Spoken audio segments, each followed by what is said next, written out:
Bonjour, bienvenue sur cette petite vidéo. Je vous fais une petite intro ajoutée au montage et c'est pour ça que le micro est pas le même. Je suis désolée, j'espère que ça va aller pour vous. Cette vidéo a été très galère à produire, donc c'est pourquoi je vous la propose en deux parties. Aujourd'hui, je vous propose d'abord l'analyse du clip et je vous propose une deuxième partie où on parlera plutôt des paroles. Voilà, j'aurais voulu la faire en une seule fois, elle durait à peu près 1 heure, mais c'est beaucoup trop galère pour mon ordinateur qui ne supporte pas cette décision. Voilà, donc je la fais en deux parties. J'espère que ce sera aussi plus digeste pour vous. Ceux qui me suivent sur les réseaux ou qui sont sur mon Discord savent à quel point ça a été une galère. Donc j'espère que vous serez bienveillants, que vous pardonnerez toutes les erreurs qu'il y a dans cette vidéo, que ce soit sur sa production, sur le format, sur la qualité, sur ce que j'ai pu dire dedans aussi. J'espère que vous serez bienveillants, voilà, puisque j'ai quand même beaucoup travaillé dessus, même si il n'y paraît pas. Voilà, j'espère que ça vous plaira tout de même et j'espère qu'on pourra échanger. Et voilà, on se retrouve samedi pour la suite de la partie 2. Bonjour et bienvenue pour cette nouvelle vidéo. Aujourd'hui, je vous propose une petite analyse de French Girls, une vidéo, un clip, une musique de Dove Cameron qu'elle a sorti il y a à peu près 1 mois. Je vous invite à aller regarder le clip et écouter la musique avant de regarder cette vidéo pour savoir un petit peu de quoi on va parler. Si vous avez bien regardé le clip, on peut passer maintenant à l'analyse. Par souci de commodité, je vais séparer cette analyse en deux parties. Je vais d'abord analyser le clip, la vidéo, les visuels, et après, on parlera dans un second temps des paroles. Et évidemment, je vous ferai une petite conclusion à la fin sur qu'est-ce que je retiens de tous ces éléments et qu'est-ce que ça me fait dire et qu'est-ce qui m'a plu là-dedans aussi. Déjà, 3 choses à noter sur les premières images du clip. Quand on regarde la tenue et le maquillage de Dove sur les premières images me font penser à un Pierrot, à un martyr, mais aussi à une camisole de force. Pierrot, c'est un personnage de théâtre qui est un clown triste et qui est amoureux d'un autre personnage qui s'appelle Colombine, mais elle ne l'aime pas, elle est amoureuse d'Arlequin, qui est un personnage un petit peu plus festif, plus énergique et plus gai, plus sournois aussi un peu parfois. Mais bref, il a la fougue de la jeunesse, ce que Pierrot n'a pas. Pierrot a une tristesse amoureuse. Et ce concept de tristesse amoureuse, c'est quelque chose qu'on va voir beaucoup dans ce clip, cette musique, cette vidéo. En tout cas, je vais beaucoup évoquer la tristesse amoureuse. Et donc, c'est pour ça que je pense que vous parler de Pierrot n'est pas tout à fait impertinent. Même si je pense pas que ce soit voulu, mais ça pourrait l'être, parce qu'après tout, Pierrot, c'est du théâtre, c'est vraiment une référence artistique qu'on pourrait dire classique. Voilà, quand je dis classique, c'est pas les règles du classicisme évidemment, mais quelque chose de traditionnel, connu, reconnu, que tout le monde a plus ou moins acquis. Quand je parle de Pierrot, je parle du costume qui est blanc avec des manches trop longues, un petit peu évasées, un peu trop longues pour Dove, mais aussi du maquillage blanc qu'elle peut avoir. Quand je parle de martyr, je parle d'un autre élément du costume. Si vous le regardez bien, on a une croix sur sa poitrine. Déjà, la croix, c'est une référence à Jésus-Christ, à la religion, au martyr, à la torture, mais aussi le fait qu'elle soit placée au niveau de la poitrine, ça représente un petit peu le fait de faire la croix, mais aussi elle est en métal rigide et on dirait que ça l'empêche un petit peu de bouger et que ça la contraint dans ses mouvements, donc que ça l'étouffe un petit peu. Le principe de mettre quelqu'un sur une croix, c'est un principe, c'est une technique de torture qui a pour but de provoquer l'étouffement par le fait d'être suspendu sur cette croix.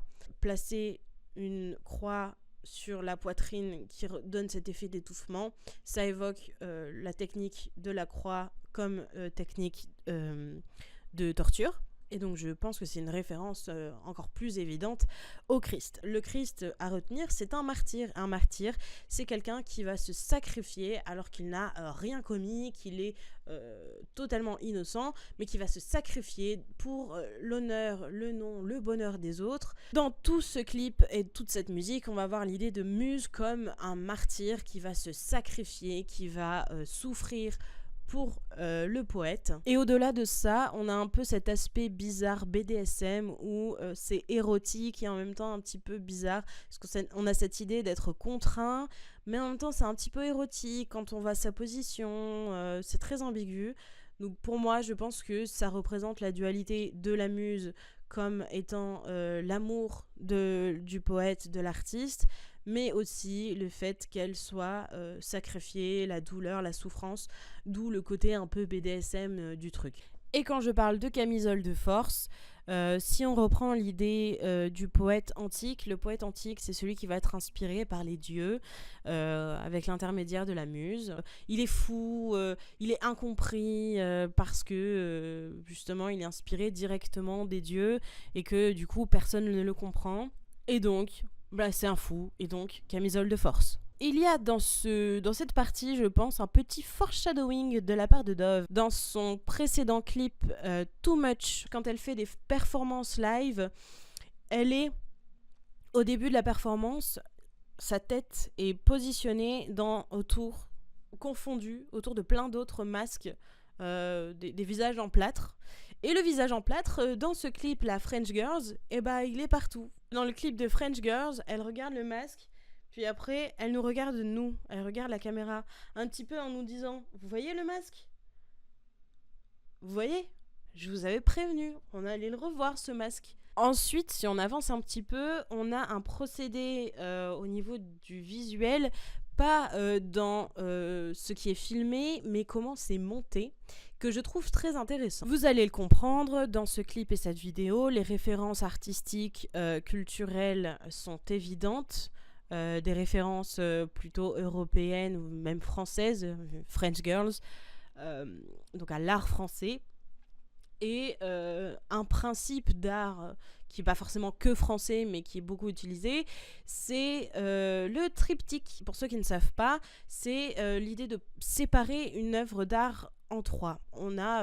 Généralement c'est une œuvre picturale, un tableau, séparé en trois, avec, si je dis pas de bêtises, c'est rattaché à la religion chrétienne, avec trois parties, une partie pour le paradis, une partie pour la vie sur terre et une partie pour l'enfer. C'est pas toujours le cas, mais il me semble que c'est quelque chose comme ça. Donc on a vraiment cette idée de œuvre picturale séparée en trois. Et qu'est-ce qu'on a dans le clip au niveau du montage ? On a une partie où c'est séparé en trois. Et oui, référence non pas à une œuvre d'art, mais à un format et à une façon d'organiser une œuvre d'art. Tout comme le masque finalement. Le masque en plâtre, c'est pas une référence à une sculpture particulière, mais c'est une référence à la sculpture en tant que telle. Et qu'est-ce qui se passe dans les paroles au même moment que cette séparation en trois ? On nous parle de Paris Pyramid. Les pyramides, c'est des triangles. Les triangles, il y a trois côtés. Trois, comme un triptyque. On a une corrélation entre les paroles et le montage. Ensuite, à noter, dans le clip, qu'est-ce qu'elle fait ? Elle a une batte de baseball avec des barbelés et elle frappe le masque en plâtre. Elle le brise. On va analyser tout ça. Déjà, la batte de baseball avec les barbelés. Est-ce que ça vous évoque quelque chose ? De mon côté, je suis allée faire des recherches. Je me suis dit, à mon avis, c'est une référence à un objet de torture. Et donc, j'ai cherché à voir s'il existait des méthodes de torture, peut-être du Moyen-Âge ou de la Renaissance, puisque c'est des œuvres de cette période-là auxquelles on fait référence surtout dans cette musique. Est-ce qu'il y a une référence que j'ai pas ? On va regarder. Et puis, je m'arrête un petit peu. Je me dis, mais est-ce que tu creuserais pas un petit peu trop là ? Parce que quand on regarde, en fait, il n'y a pas besoin de regarder, c'est une batte de baseball. Bah oui, les battes de baseball, à mon avis, j'ai pas besoin de faire de recherche, ça n'existait pas au Moyen-Âge ni à la Renaissance. Donc on va essayer d'aller un petit peu plus proche de nous. Oui, vous avez la référence. Oui, c'est une référence à The Walking Dead. Pourquoi The Walking Dead ? Eh bien, parce que dans cette série, il y a un personnage qui s'appelle Negan, qui a une batte de baseball entourée de barbelés. Est-ce que ce serait pas ça la référence ? Parce que déjà, c'est une référence artistique, vu que c'est une œuvre cinématographique. Déjà, premier point. Et second point, une batte de baseball avec des barbelés.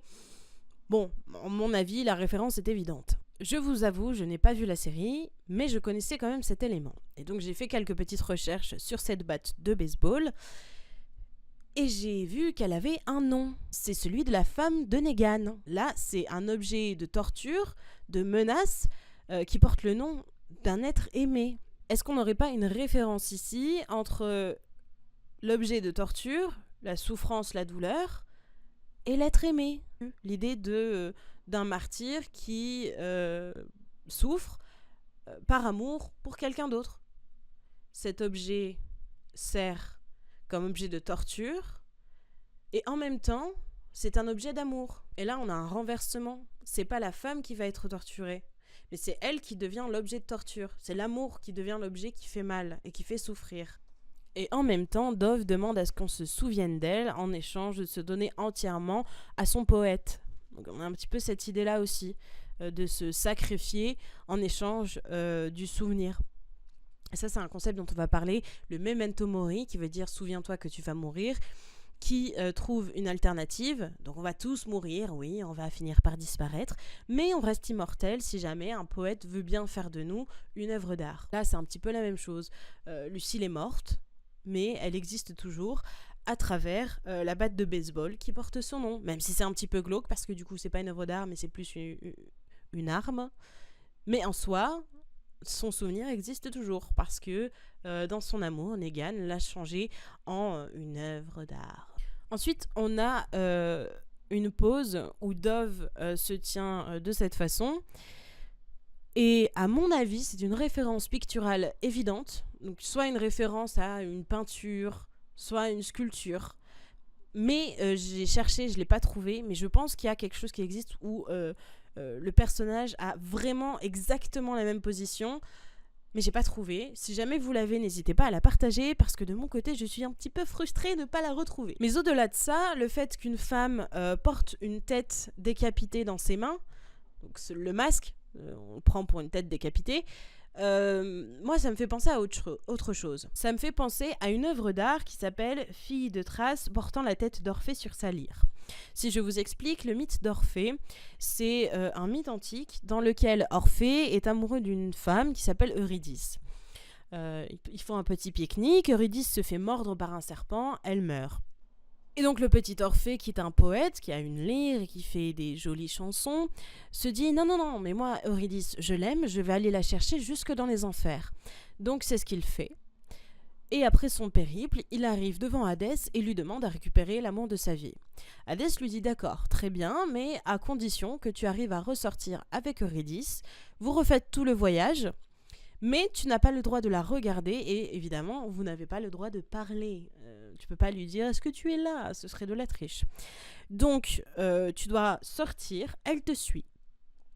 Si jamais vous sortez, elle te suit jusqu'à la fin, tu ne regardes pas en arrière pour vérifier si elle est là et qu'elle est là, il n'y a pas de problème, elle sort avec toi. Si jamais elle disparaît durant le voyage et que tu sors et qu'elle n'est pas là, elle n'est pas là, donc tant pis pour toi. Si jamais, pendant le voyage, tu vérifies si elle est là et tu te retournes, elle ne viendra pas avec toi. Orphée accepte, finalement, tout le trajet se passe bien, mais à un moment, il a un doute. Et donc, il se retourne. Et donc, c'est raté. Quand Orphée revient parmi les vivants, il est déchiqueté par les bacchantes en plein de morceaux. Et donc, décapité.